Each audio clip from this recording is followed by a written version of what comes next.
ಖಾಸಗಿ ಬಸ್ ಹೊತ್ತಿ ಉರಿದು 20 ಜನ ಸಜೀವ ದಹನ. ಭೀಕರ ಘಟನೆಯ ಬಗ್ಗೆ ಪ್ರತ್ಯಕ್ಷದರ್ಶಿ ಮಾಹಿತಿ. ಘಟನೆ ಬಗ್ಗೆ ವಿವರಣೆ ನೀಡಿದ ಹೈಮಾ ರೆಡ್ಡಿ. ಪುಟ್ಟಪರ್ತಿಯಿಂದ ಹೈದರಾಬಾದ್ಗೆ ಮರಳ್ತಾ ಇದ್ದಂಥ ಹೈಮಾ ರೆಡ್ಡಿ ಘಟನೆಯನ್ನು ಕಣ್ಣಾರೆ ನೋಡಿದ್ದಾರೆ. ವಿಚಾರದ ಬಗ್ಗೆ ಅವರು ಮಾತನಾಡಿದ್ದಾರೆ. ಹೇಗಾಯಿತು ಈ ಅವಘಡ ಅನ್ನೋದನ್ನು ಎಳೆ ಎಳೆಯಾಗಿ ಬಿಚ್ಚಿಟ್ಟಿದ್ದಾರೆ ಪ್ರತ್ಯಕ್ಷದರ್ಶಿ. ಭೀಕರ ಘಟನೆ ಅವರ ಕಣ್ಣ ಮುಂದೆನೆ ನಡೆದಿದೆ. ಘಟನೆಯ ಬಗ್ಗೆ ವಿವರಿಸಿದ್ದಾರೆ ಹೈಮಾ ರೆಡ್ಡಿ. ಪುಟ್ಟಪರ್ತಿಯಿಂದ ಹೈದರಾಬಾದ್ಗೆ ಮರಳುತ್ತಾ ಇದ್ರು ಹೈಮಾ ರೆಡ್ಡಿ. ಆ ಸಂದರ್ಭದಲ್ಲಿ ಈ ಅವಘಡ ಸಂಭವಿಸಿದೆ, ಅದನ್ನು ಅವ್ರು ನೋಡಿದ್ದಾರೆ. పత్తి వెళ్ళి హైదరాబాద్ వస్తున్నాను. కర్నూలు దగ్గర మీకు యాక్సిడెంట్ అయింది కదండి. ఆ యాక్సిడెంట్ దగ్గర ట్రాఫిక్ జామ్, దూరంగా ట్రాఫిక్ జామ్ అయింది. ఎందుకు అంత జామ్ ఆగి ఉంది, సాధారణంగా అది ఆగే ప్లేస్ కాదు, ఆగి ఎందుకు ఉంది అని అడిగితే అప్పుడు నా పక్కన కూర్చున్నాడు కాబట్టి డ్రైవర్కి తెలుసు. డ్రైవరు అక్కడ కాలిపోతున్నట్టుంది మ్యామ్, బస్సు కాలుతుంది అక్కడ అన్న. సరే గబగబా ఏదైనా హెల్ప్కి వెళ్దాము, అసలు ఏమన్నా పోలీసులు వచ్చారా లేదా అని నేను గబగబా కారు దిగి వెళ్ళానండి. వెళ్ళేసరికి బస్సు తగలబడిపోతుంది. కొంతమంది కింద కూర్చుని ఏడుస్తున్నారు, ఎవరెవరు ఉన్నారని ఏడుస్తున్నారు, కొంతమంది టెన్షన్ పడుతున్నారు, ఇలా ఉన్నారు. ఆ బస్సుకు సంబంధించిన వాళ్ళు అలా వాళ్ళ పరిస్థితి అలా ఉంది. ఇంకా మిగిలిన వాళ్ళ ఫోన్లు అన్నీ కూడా పాప అందులో కాలిపోయాయి. చాలామంది దగ్గర ఏమీ బయటకు వచ్చిన వాళ్ళ దగ్గర ఏమీ రాలేదు. అక్కడ ఉన్న మిగిలిన జనం అండి మొబైల్స్తో వీడియోస్ తీసుకుంటున్నారండి. ఎవరైనా పోలీస్కి కాల్ చేయలేదు. నేను కార్ దిగి వచ్చే హడావుల్లో ఫోన్ ఏమో కార్లో వదిలేశాను. ఫోన్ వర్షం పడిపోతుందో పక్క నుంచి ఫోన్ టచ్ చేయడానికి కూడా ఎవరిదైనా అడిగి తీసుకుని టచ్ చేద్దామని వర్షానికి తడిచి అది పని చేయట్లేదు. నేను మళ్ళీ గబగబా కార్ దగ్గరికి వెళ్ళి వెంటనే కర్నూలు ఎస్పీ గారికి అండ్ ఎస్బీ ఇన్స్పెక్టర్ గారికి కాల్ చేశానండి. లక్కీగా ఎప్పుడో నెంబర్స్ ఉన్నాయి. కాల్ చేస్తే వాళ్ళు ఇమీడియట్లీ రెస్పాండ్ అయ్యారు. వాళ్ళు రెస్పాండ్ అయిన కాసేపటికే రూరల్ సిఏ గారి బృందం అంట వాళ్ళు వచ్చారు. దాని ముందే ఫైర్ స్టేషన్ వాళ్ళు వచ్చేసారు. అండ్ ముందు ఫైర్ స్టేషన్ వాళ్ళని నెక్స్ట్ ఫైర్ సిబ్బంది, నెక్స్ట్ అంబులెన్సు, పోలీస్ వారు వీళ్ళందరూ వచ్చేసారండి.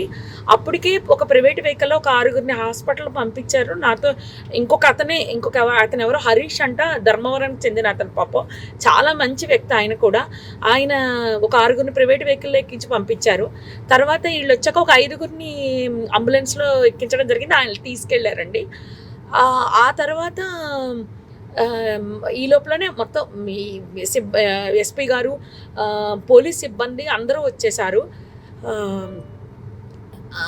అసలు ఆ మాంసపు ముద్దలు కాదండి, నిజం చెప్పాలంటే చాలా దారుణం అది. అస్థిపంజరాలు అలా సీట్లలోనే చూసేసరికి అసలు నాకైతే వల్ల కాలేదు. ఎవరైనా ఫ్యామిలీ అండి, చాలా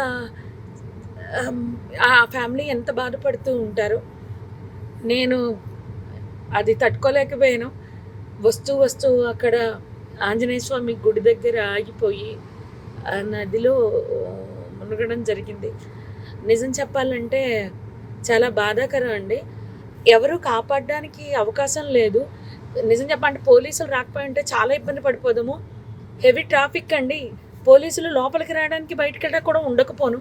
ఆ ఇన్ఫర్మేషన్ ఇవ్వడంతో క్లియర్ చేసుకుంటూ వస్తూ మొత్తం లోపలికి వచ్చారు. అంతా ఆఫ్ చేశారు, మంటలు ఆఫ్ చేశారు. జరిగింది అయితే ఇదండి.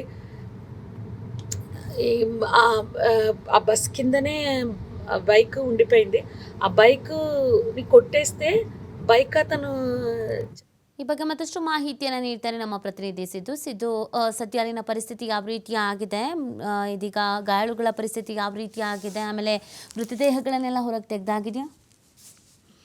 ಖಂಡಿತವಾಗ್ಲೂ ನೀತಿ ಏನಂದ್ರೆ, ಖಾಸಗಿ ಬಸ್ಗೆ ಬೆಂಕಿ ಹತ್ತಿರುವಂತಹ ಸಂದರ್ಭದಲ್ಲಿ 20ಕ್ಕೂ ಅಧಿಕ ಜನ ಏನಿದ್ರೆ ಈಗ ಸಜೀವ ದಹನ ಆಗಿದ್ದಾರೆ ಅಂತ ಹೇಳ್ಬೋದು. ಅದರಲ್ಲೂ ಈಗ ಅಗ್ನಿಶಾಮಕ ಸಿಬ್ಬಂದಿಯವರು ಸಹ 11ಕ್ಕೂ ಹೆಚ್ಚು ಜನ ಮೃತದೇಹವನ್ನ ಹೊರಗಡೆ ತೆಗೆಯಲಾಗಿದೆ. 21 ಪ್ರಯಾಣಿಕರೇನಿದ್ರು ಅವರಿಗೆ ಸಾಕಷ್ಟು ಗಾಯ ಆಗಿತ್ತು. ಗಾಯ ಆಗಿರೋವರನ್ನ ಕರ್ನೂಲ್ ಜಿಲ್ಲಾ ಆಸ್ಪತ್ರೆಗೆ ಅವರನ್ನ ಕಳಿಸಲಾಗಿದೆ ಅನ್ನುವಂತ ಮಾಹಿತಿ ಕೂಡ ಲಭ್ಯವಾಗಿರುವಂತದ್ದು. ಇನ್ನು ಇದರ ಜೊತೆಯಾಗಿ ದುರಂತದ ಬಗ್ಗೆ ಆಂಧ್ರದ ಸಿಎಂ ಆಗಿರುವಂತಹ ಚಂದ್ರಬಾಬು ನಾಯ್ಡು ಅವರು ಕೂಡ ಸಂತಾಪವನ್ನು ಕೂಡ ವ್ಯಕ್ತಪಡಿಸಿದ್ದಾರೆ. ಅದರಲ್ಲೂ ಗಾಯಾಳುಗಳಿಗೆ ಸೂಕ್ತವಾದ ವೈದ್ಯಕೀಯ ಚಿಕಿತ್ಸೆಯನ್ನ ನೀಡಬೇಕು, ಅವರನ್ನ ಯಾವುದೇ ರೀತಿ ಸಮಸ್ಯೆ ಆಗದ ರೀತಿಯಲ್ಲಿ, ಮತ್ತು ಇನ್ನು ಏನು ಈಗಾಗಲೇ 20 ಜನ ಈಗಾಗಲೇ ಏನು ಸಜೀವ ದಹನ ಆಗಿದ್ದಾರೆ, ಇನ್ನು ಹೊರತುಪಡಿಸಿ ಚಿಕಿತ್ಸೆ ಪಡಿತಾ ಇರುವಲ್ಲಿಗೂ ಕೂಡ ಯಾರಿಗೂ ತೊಂದರೆ ಆಗದೆ ಇರುವ ರೀತಿಯಲ್ಲಿ ಕೂಡ ಚಿಕಿತ್ಸೆಯನ್ನ ನೀಡಬೇಕಂತ ಹೇಳ್ಬಿಟ್ಟು ಸಿಎಂ ಆಗಿರುವಂತಹ ಚಂದ್ರಬಾಬು ನಾಯ್ಡು ಅವರು ಕೂಡ ಸೂಚನೆಯನ್ನ ಸಹ ನೀಡಿದ್ದಾರೆ. ಈಗಾಗಲೇ ಅಲ್ಲಿ ಅನೇಕ ಜನ ಸಹ ಬರ್ತಾ ಇದ್ದಾರೆ, ಏನು ಸಜೀವ ದಹನ ಆಗಿರುವಂತಹ ಕುಟುಂಬಸ್ಥರು ಕೂಡ ಬರ್ತಾ ಇದ್ದಾರೆ. ಅವರವರ ಏನು ಮೃತದೇಹಗಳು ಏನಿರುತ್ತೆ ಅವುಗಳನ್ನ ಐಡೆಂಟಿಫೈ ಮಾಡೋದ್ರಲ್ಲಿ ಕೂಡ ಪೊಲೀಸರು ಮತ್ತು ಜಿಲ್ಲಾಡಳಿತ ರೆಡಿ ಕೂಡ ಮಾಡ್ಕೊಳ್ಳಾಗುತ್ತೆ. ಅಲ್ಲಿ ಕೆಲವೊಂದಿಷ್ಟು ಮಾಹಿತಿಗಳನ್ನ ಕೂಡ ಅಲ್ಲಿ ಆಕ್ಸಿಡೆಂಟ್ ಆ ಸಂದರ್ಭದಲ್ಲಿ ಕೂಡ ಹೇಳ್ತಾ ಇದ್ರು. ಬೈಕ್ ಡಿಕ್ಕಿ ಆಗತ್ತೆ, ಡಿಕ್ಕಿ ಆದಂತಹ ಸಂದರ್ಭದಲ್ಲಿ ಆ ಬಸ್ ಅನ್ನ ಅಲ್ಲಿಗೆ ನಿಲ್ಲಿಸಿದ್ರೆ ಈ ರೀತಿಯಾದಂತಹ ಘಟನೆಗಳಾಗ್ತಾ ಇರ್ಲಿಲ್ಲ.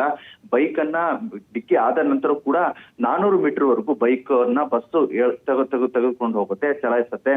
ಆದಂತಹ ಸಂದರ್ಭದಲ್ಲಿ ಅಲ್ಲಿ ಒಂದು ಕಿಡಿ ಹತ್ಕೊಂಡಿದ್ದು, ಪೆಟ್ರೋಲ್ ಡೀಸೆಲ್ ಟ್ಯಾಂಕ್ ಏನಿರುತ್ತೆ ಡೀಸೆಲ್ ಟ್ಯಾಂಕಿಗೆ ಈ ರೀತಿ ಹತ್ಕೊಂಡು ಈ ರೀತಿ ಘಟನೆಗಳಾಯ್ತು ಅನ್ನೋಂಥದ್ದು ಕೂಡ ಅಲ್ಲಿಯ ಪ್ರಯಾಣಿಕರು ಕೂಡ ಹೇಳ್ತಾರೆ. ನಿಜಕ್ಕೂ ಈ ಘಟನೆ ಆದ ಪ್ರಯಾಣಿಕರಿಗೆ ಏನು ಆ ಬಸ್ ನಲ್ಲಿದ್ದಂತ ಪ್ರಯಾಣಿಕರು ನಿಜಕ್ಕೂ ಈ ಘಟನೆ ಮರೆಯಕ್ಕೆ ಸಾಧ್ಯ ಇಲ್ಲ ಅನ್ನುವಂತ ಮಾತನ್ನು ಕೂಡ ಹಂಚ್ಕೊಳ್ತಾ ಇದ್ದಾರೆ. ಈಗಾಗಲೇ ಅಲ್ಲಿಯ ಜಿಲ್ಲಾಡಳಿತ ಮತ್ತು ಅಲ್ಲಿಯ ಸಂಸದೆ ಶಬರಿ ಸೇರಿದಂತೆ ಎಲ್ಲರೂ ಸಹ ಅಲ್ಲಿ ಇರುವಂತದ್ದು ಆ ಪ್ರಯಾಣಿಕರ ಯೋಗಕ್ಷೇಮವನ್ನು ಕೂಡ ನೋಡ್ತಾ ಇದ್ದಾರೆ. ಈಗಾಗಲೇ ಅಲ್ಲಿರುವಂತಹ ಮೃತದೇಹಗಳನ್ನ ಐಡೆಂಟಿಫೈ ಮಾಡ್ತಾ ಇದ್ದಾರೆ. ಯಾರೆಲ್ಲ ಎಲ್ಲಿಗೆ ಹೊರಡ್ತಾ ಇದ್ರು, ದೆಹಲಿಯಿಂದ ಬೆಂಗಳೂರಿಗೆ ಹೋಗ್ತಾ ಇರುವಂತವರ ಪ್ರತಿಯೊಬ್ಬರ ಮಾಹಿತಿಗಳನ್ನ ಕಲೆ ಹಾಕಿ ಕುಟುಂಬಸ್ಥರಿಗೆ ತಿಳಿಸೋದನ್ನಾಗಿರ್ಬೋದು, ಅವರನ್ನ ಕರೆ ತರೋದನ್ನಾಗಿರ್ಬೋದು, ಈಗಾಗಲೇ ಎಲ್ಲ ವ್ಯವಸ್ಥೆಯನ್ನು ಸಹ ಮಾಡ್ತಾ ಇದ್ರೆ. ಇನ್ನು ಅತಿ ಹೆಚ್ಚು ಗಾಯಾಳುಗಳು ಏನಿದ್ದಾರೆ ಕರ್ನೂಲ್ ಆಸ್ಪತ್ರೆಯಲ್ಲಿ ಕೂಡ ಚಿಕಿತ್ಸೆಯನ್ನ ಪಡೆದುಕೊಳ್ತಾ ಇದ್ದಾರೆ ಅಂತಾನೆ ಹೇಳ್ಬೋದು. ನೀತಿ. ಓಕೆ, ಥ್ಯಾಂಕ್ ಯು ಸಿದ್ದು ತಮ್ಮೆಲ್ಲ ಡೀಟೇಲ್ಸ್ಗಾಗಿ. సో ఇద్దరికి మిగతా వాళ్ళకి అన్ని చూపించారు. ఇక్కడికి మనకు I heard 3 people were admitted so we'll wait for them. admission fracture admitted ఇంకోటి కూడా fracture because they jump. So ఇద్దరికి మిగతా వాళ్ళకి అన్ని చూపించారు.